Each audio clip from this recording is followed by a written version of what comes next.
welcome you to this next lesson of small and medium enterprise management. In this particular lesson, we are going to discuss the startup process of a small and medium enterprise. दूसरे अल्फाज में what different issues we have to tackle in the pre-launch phase of an enterprise. Enterprise को शुरू करने से पहले के जो phases हैं और issues हैं वो इस particular lesson में हम discuss करेंगे कुछ. So let's dive into it. The very first thing that we have to encounter or manage before we actually go on to launch the enterprise, वो opportunity की identification है. ये ज़हन में रखिए कि कोई भी business हो, वो small हो या medium हो या for that matter एक large enterprise हो, ज़ाहिर बात है it is backed up by our investment of funds and our efforts and time. और जाहिर बात है कोई भी बिजनेस वेंचर जो है वो तभी सक्सेसफुल हो पाता है जब उसकी बुनियाद एक रिलेटिवली बड़ी अपॉर्चुनिटी पर. और जाहिर बात है बड़ी अपॉर्चुनिटी रिप्रेजेंट होती है मार्केट में एक ऐसे गैप से या एक ऐसी नीड से जो कि मार्केट में एग्जिस्ट करती है. लोग उस पर्टिकुलर नीड को फुलफिल करने के लिए पे करने के को तैयार हैं और कोई ब्रांड जो है या बिजनेस जो है वो मार्केट में इस पर्टिकुलर नीड को फुलफिल नहीं कर रहा, या फिर अगर फुलफिल कर भी रहा है तो एक वाजे सेक्शन और प्रोपोर्शन जो सेगमेंट का है वो ये बिलीव करता है कि उनकी ज़रूरत को जिसके लिए वो पे करने के लिए तैयार हैं या पे कर रहे हैं उसको बेहतर तरीके से सर्व किया जा सकता है, and they are waiting for a solution that is better than the existing solution. This particular scenario would reflect या represent a relatively bigger opportunity. और इसी की बुनियाद सारी बात है, इसी की बुनियाद पर आप बिजनेस को लॉन्च कर सकते हैं और करना चाहिए भी. इस particular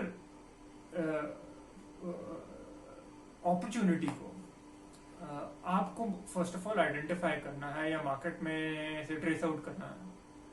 how you can do that? Well, number one, आप कुछ इंटरनल सोर्सेस या रिसोर्सेज पर डिपेंड कर सकते हैं, और नंबर टू आप कुछ एक्सटर्नल सोर्सेज या रिसोर्सेज पर डिपेंड कर सकते हैं. Let's number one discuss what are the different internal resources, या in fact they are not different. What is basically the internal resource जो कि आप यूज कर सकते हैं किसी भी अपॉर्चुनिटी को आइडेंटिफाई करने के लिए, और वो in very straight forward words is your intellect, या आपकी अपनी इंटेलिजेंस, या आपका अपना जो मेंटल होमवर्क है वो आपका इंटरनल रिसोर्स है प्राइमरी, जिसको यूटिलाइज करके आप मार्केट में एक ऐसी अपॉर्चुनिटी या दूसरे अल्फाज में एक ऐसे गैप या तीसरे अल्फाज में एक ऐसी नीड को आइडेंटिफाई कर सकते हैं जो मार्केट में कंप्लीटली अनफुलफिल्ड है या फिर पार्शियली फुलफिल्ड है. बेस्ड ऑन योर ओन या ओन नेसेसिटी या डेप्रीवेशन या बेस्ड अपॉन योर हॉबी, आप मार्केट में एक ऐसी एरिया या सेक्टर या इंडस्ट्री या नीड को आइडेंटिफाई कर सकते हैं जिस नीड को कोई फुलफिल नहीं कर रहा by the means of observation. Obviously बहुत सारे केसेस में हमने होते हुए देखा है कि बिजनेसेस की बुनियाद इसलिए रखी गई एंटरप्रेन्योर्स की तरफ से बिकॉज एंटरप्रेन्योर्स उस पर्टिकुलर जरूरत को जो जरूरत वो बिजनेसेस अल्टीमेटली जाके फुलफिल कर रहे हैं मार्केट में, उस जरूरत को वो पर्सनली फील करते थे कि कोई फुलफिल नहीं कर रहा, so that's why they went into it. और कुछ केसेस में ऑब्वियसली बहुत सारे लोग जो हैं वो सर्टेन हॉबीज रखते हैं और उन हॉबीज के से ही उनके अल्टीमेटली जो कमर्शियल ऑब्जेक्टिव्स हैं, बिजनेसेस हैं या वेंचर्स हैं, उनकी इंस्पिरेशन निकल आती है, या वो ट्रैक कर पाते हैं एक ऐसी मार्केट में गैप को जो जरूरत है मार्केट में जिसे कोई फुलफिल नहीं कर रहा.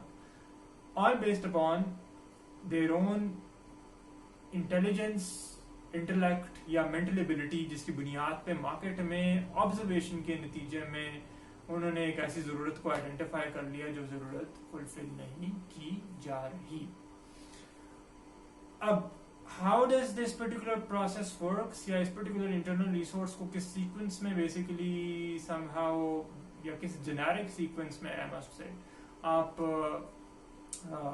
यूटिलाइज कर सकते हैं। Well definitely first of all आप एक नीड को आइडेंटिफाई करते हैं। वो जैसे कि मैंने आपको पहले ही बताया कि that might be inspired by your hobby और might be inspired by your personal state of deprivation या महरूमी, जो कि जाहिर बात है आप खुद महसूस कर रहे हैं।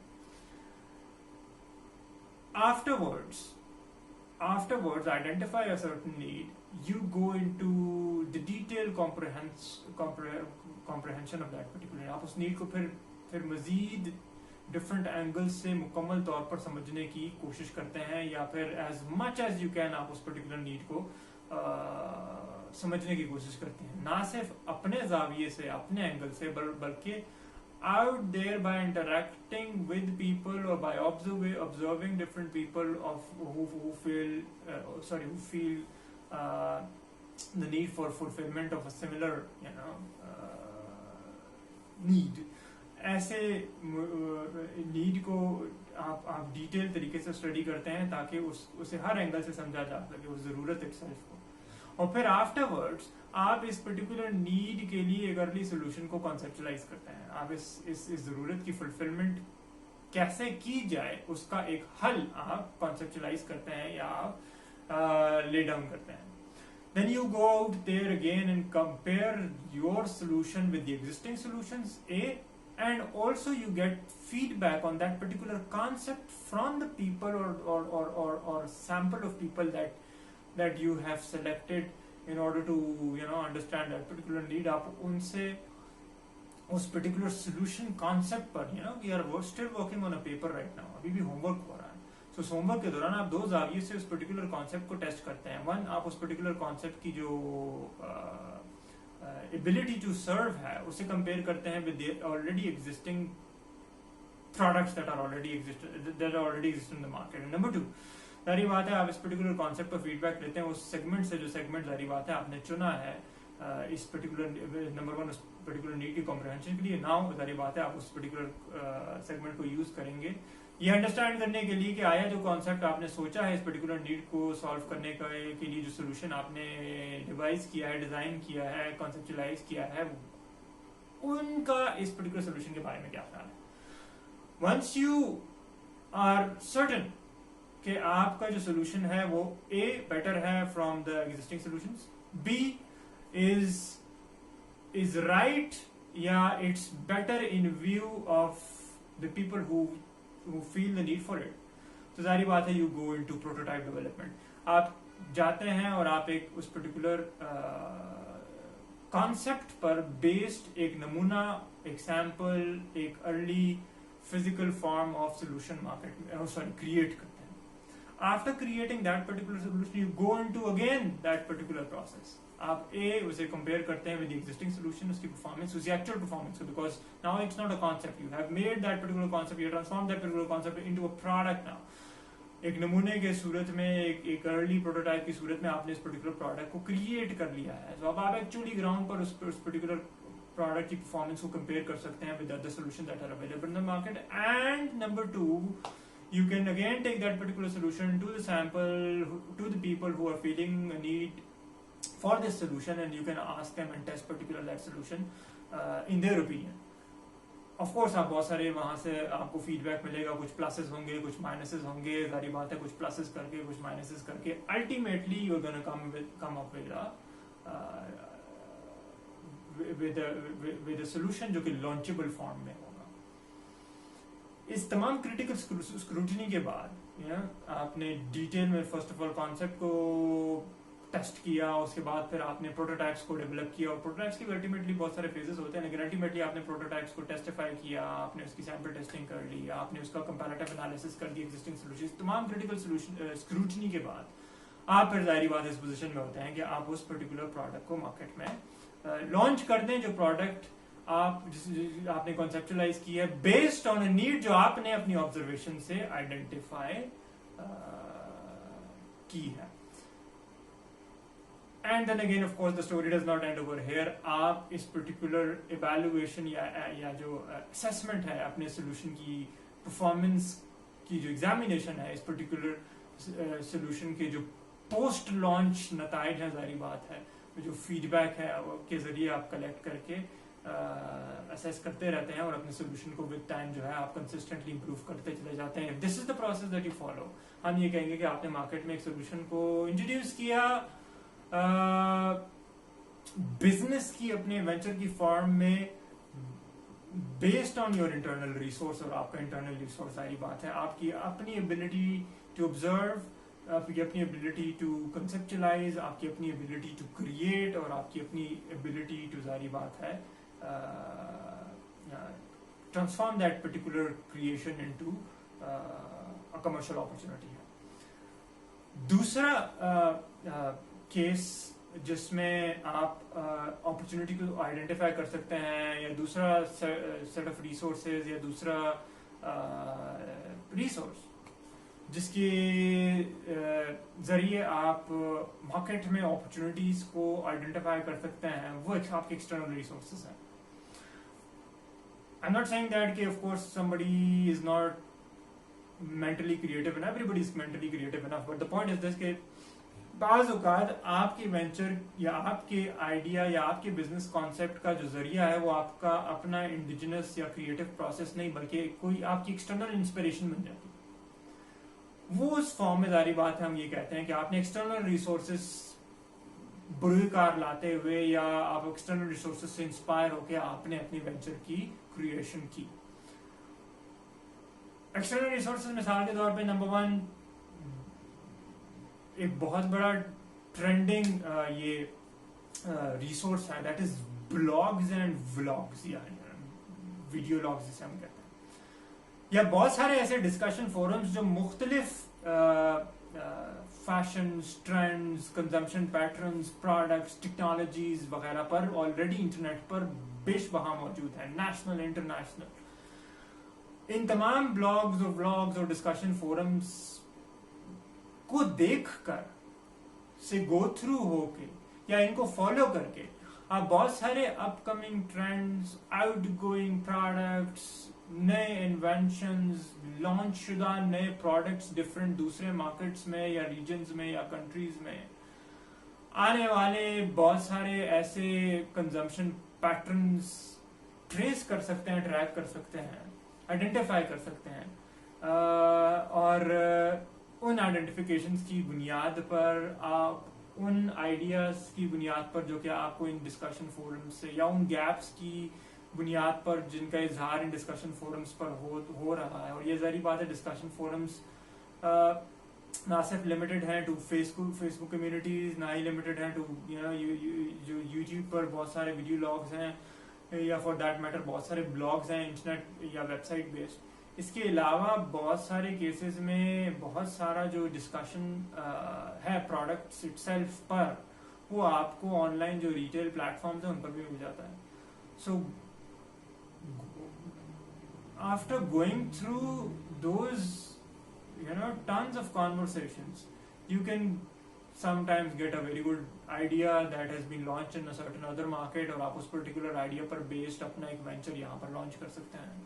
या फिर आप upcoming ऐसे trends को identify कर सकते हैं जिन trends के लिए आप solutions पहले से ही conceptualize करके market में somehow leadership की position हासिल कर सकते हैं, या नए आने वाले technologies या आउटगोइंग टेक्नोलॉजीज के अल्टरनेटिव्स को आप पहले से आइडेंटिफाई कर सकते हैं. तो इसी तरह एक और बड़ा कॉमन और ट्रेडिशनल और रिवायती जो सोर्स है वो सारी बात है हमारे न्यूज़पेपर्स हैं, जहाँ पर बहुत सारी इस हवाले से नए जो ट्रेंड्स हैं या इन्वेंशंस हैं या इनोवेशंस हैं या इसके या बिहेवियर पैटर्न्स हैं उसके हवाले से सारी बात हमें इन्फॉर्म किया जाता है. इसी तरह बहुत सारे न्यूज़ नेटवर्क्स हैं, पब्लिकेशंस हैं, ट्रेड पब्लिकेशंस हैं, प्रोफेशनल मैगजीन्स हैं जो मुख्तलिफ इंडस्ट्रियल सेक्टर्स जो हैं स्पेसिफिकली लॉन्च करते हैं. सो यहाँ से हम बहुत सारी लीड्स ले सकते हैं about various innovations that are coming in, inventions that are coming in, that has या मार्केट में जो नए नए प्रोडक्ट कॉन्सेप्ट्स हैं या फिर बिजनेस कॉन्सेप्ट्स हैं जो लॉन्च किए जा रहे हैं दूसरी अदर मार्केट्स में. So you can go out there and imitate and get inspiration and somehow base your venture with these kind of tips and imitations. इसी तरह बहुत सारे केसेस में जो यूनिवर्सिटीज़ के या फिर ट्रेड यूनियंस या चैम्बर ऑफ कॉमर्स वगैरह के या मुख्तलिफ इंडस्ट्रियल सेक्टर्स के जो ट्रेड एग्जीबिशंस और एक्सपोज होते हैं, वहाँ पर इंट्रोड्यूस किए गए बहुत सारे जो प्रोडक्ट कॉन्सेप्ट्स हैं, इन्वेंशंस हैं, नए नए आइडियाज़ हैं, उनसे इंस्पायर होके आप अपने वेंचर के लिए आइडियाज़ या अपॉर्चुनिटीज़ को आइडेंटिफाई कर सकते हैं. सिमिलरली एक और बड़ा कॉमन एक्सटर्नल सोर्स जो है that is the government agencies themselves. बहुत सारे केसेस में बहुत सारी गवर्नमेंट एजेंसीज जो कि स्पेसिफिक रिस्पॉन्सिबिलिटीज रखती हैं सेक्टर डेवलपमेंट के हवाले से, खुद प्रमोट करते हैं और इंसेंटिवाइज करते हैं बहुत सारे ऐसे इंडस्ट्रियल सेक्टर्स को जो कि अंडर एक्सप्लोर्ड हो, या फिर गवर्नमेंट बड़े स्टेट ऑब्जेक्टिव रखती हो इंपोर्ट सब्सटीट्यूशन के. यानी बहुत सारे केसेस में आपके पास रॉ मटेरियल लोकली अवेलेबल होता है, या फिर आप बाहर से या नेबरिंग कंट्रीज से बहुत सारा रॉ मटेरियल जो है वो आप चीपली एक्वायर कर सकते हैं. आप अंडरस्टैंड करते हैं कि जैसे पाकिस्तान का कॉन्टेक्स्ट है, यहाँ पर आपको लेबर कास्ट जो है वो रिलेटिवली चीप इनएक्सपेंसिवली अवेलेबल हैं. आपके आपके नेबरहुड में दो तीन बड़ी मार्केट्स हैं जहाँ से आप बहुत सारा रॉ मटेरियल जो है वो इंपोर्ट कर सकते हैं. So rather than depending on imports of finished goods, आप अगर बहुत सारे सेक्टर्स में चाहते हैं कि लोकली प्रोडक्शन हो, तो गवर्नमेंट बहुत सारे केसेस में इंसेंटिवाइज करती है ऐसी पर्टिकुलर प्रोडक्शन या इंडस्ट्री को. तो इस हवाले से जो पॉलिसी इनिशिएटिव्स लिए जाते हैं, जो प्रमोशंस आती हैं या जो इंसेंटिव्स आते हैं, वो आपके लिए वेंचर अपॉर्चुनिटी आइडेंटिफिकेशन का एक रिसोर्स बन सकता है. फिर बहुत सारे केसेस में हमारे पास बड़ी लाइव एग्जांपल हैं कि बहुत सारे जो एग्रीकल्चरल सेक्टर्स हैं हमारे पास, फिशरी या फार्मिंग के बहुत सारे सेक्टर्स हैं, डेयरी फार्मिंग के बहुत सारे ऐसे सेक्टर्स हैं, माइनिंग के बहुत सारे ऐसे सेक्टर्स हैं जहाँ पर गवर्नमेंट्स जो हैं मुख्तलिफ फैसिलिटीज और इंसेंटिव्स और रिबेट्स के बिना पर नए बिजनेसेस को अट्रैक्ट करते हैं कि वो आए, सेटअप हों और इस पर्टिकुलर अंडर एक्सप्लोर्ड जो हमारे सेगमेंट्स हैं ऑफ इंडस्ट्री, यहाँ पर वेंचर्स को लॉन्च करें. तो ये जो इंसेंटिव्स और प्रमोशंस हैं, ये बाज़ औक़ात हमारे लिए इंस्पिरेशन या फिर टिप बन जाते हैं in order to base our venture on those ideas. So in short, internal sources हों या एक्सटर्नल सोर्सेज हों, दोनों को बरूकार लाकर हम जो पहला प्री रिक्विजिट है, और I believe that very important, critical and fundamental जो प्री रिक्विजिट है किसी भी वेंचर के स्टार्टअप प्रोसेस का, जो कि आइडिया इटसेल्फ की इंसेप्शन है, डेवलपमेंट है, और अपॉर्चुनिटी की जो आइडेंटिफिकेशन है प्रायर टू दैट, ये है. और इन दोनों सोर्सेज को बरूकार लाते हुए आप इस पर्टिकुलर प्रोसेस की, यानी स्टार्टअप के प्रोसेस की जो ये क्रिटिकल रिक्वायरमेंट है, इसको फुलफिल कर सकते हैं. So that's that in this particular lecture. See you in the next one.